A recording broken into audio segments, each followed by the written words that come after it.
my first half marathon. As a child, I was overweight, I was depressed, and I possessed zero motivation. I had no passion, I had no vitality, and was moving from foster home to foster home. I finally understood what feeling lost meant and started to resent how desolate my whole life had become. I knew I needed something different. So I started attending an alternative school called Street Front, a program with mandatory runs, camp trips, and PE class every morning.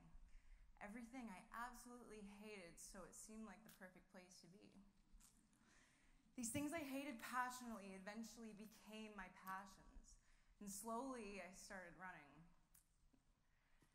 From 1K to 5, from 5K to 10, 10 to 15, and then came that cold November day, my first half marathon. And I remember my mom was so proud of her little girl. That race was the hardest thing I had ever endured until 1 month later, when without warning her goodbye, my best friend and my mother had passed away. I was in such a dark place already, and with the light of my mother gone, I was completely helpless. I remember I sat down with my sister that night, and we made a promise to each other and to ourselves, to not let this stop us, to be the people our mom didn't get the chance to be, and just to make her proud. We run because we can. We do the things that are difficult in life because we have the opportunity to. Some people don't get that chance. I ran my first full marathon shortly after my mother's passing, and it took me 5 hours. Okay, 18,000 seconds to give up. 18,000 chances to say, this is too hard, I can't do this, I quit. But much like my life, I just had to keep putting one foot in front of the other. Since then, I've become a youth ambassador for the Vancouver Marathon Society. I ran 3 full marathons and 5 halves, with my next full coming up in a couple weeks. After my time at Street Front, I went to a school called Take a Hike. Thanks for coming, guys. 4 camp trips throughout the year, and that's where I learned a little bit of a lesson about resilience and challenges. There's something humbling about the wilderness and being away from all vices and technology. These trips were excruciatingly difficult, but in the end, some of the most rewarding things I've ever done. I learned more about myself on those trips than I thought possible, and witnessed some of the most beautiful sights I'd ever seen in my life. 8 days canoeing around Harrison Lake, 4 days snowshoeing to Elfin Lakes, 5 days backpacking through the Tetrahedrons, and finally 10 days backpacking the North Coast Trail. But what I found special about these trips was the fact that the students going, at least most of them, didn't really want to go. They can vouch. We were youth at risk, inner city kids, as we were labeled, that ended up in an alternative school because of one reason or the next. But these kids that I met through these programs are some of the most remarkable human beings that there are. I found myself so resistant to these trips as well, but soon that resistance became resilience. I learned how to turn my pain into power and really appreciate the challenges I faced as things that would make me stronger in the end, similar to the mental and emotional challenges I'd faced in my life.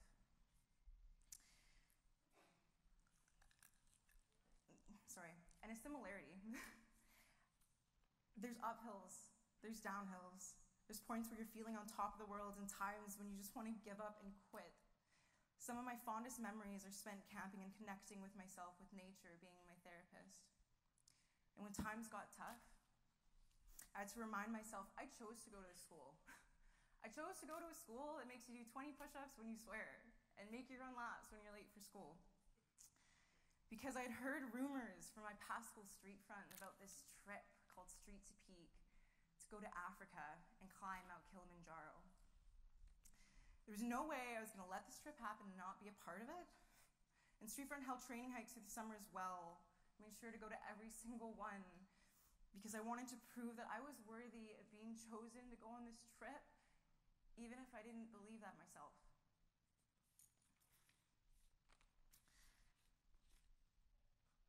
The youngest kid on the trip, he was 13 years old. He'd never left BC in his entire life. And to see a kid like that, he didn't have money for hiking socks. Never mind the $7,000 it took to get on this trip. Kids in grade 8, 9, and 10, some of the most resilient kids I've ever seen.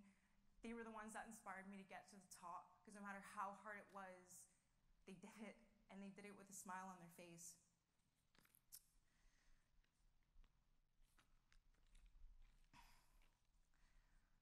So I got chosen to go, of course, to the trip, and climb the tallest freestanding mountain in the whole world. And I remember our first night there, we stayed up until 3 a.m. in the swimming pool, having the time of our lives. It took 5 days up the mountain and 2 days down, 15 students and 10 staff, and not all of us made it to the summit. Altitude sickness got to most of us. It was one of the most emotional experiences of my life. But I think what was the most emotional part of this entire trip was I brought my mom with me. I brought her ashes, and I remember carrying her in my jacket, and to bring her with the school and the group, that completely changed my life.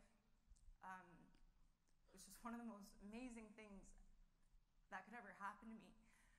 And that's where she is today. And this was March of last year. And I set her free that day. And without really realizing it, I was doing the same for myself. I wasn't bound by my depression anymore. I felt like I was worth something. And I felt after this trip that I got chosen for a reason. And now it sounds kind of silly, but I feel like I can do anything and I can conquer the world. You can come from the deepest depths of the ocean and climb one of the tallest mountains in the world if you just believe in yourself. So today I want to leave you with this. If it doesn't challenge you, it doesn't change you. And it's really not about where you're from. It's about where you're going.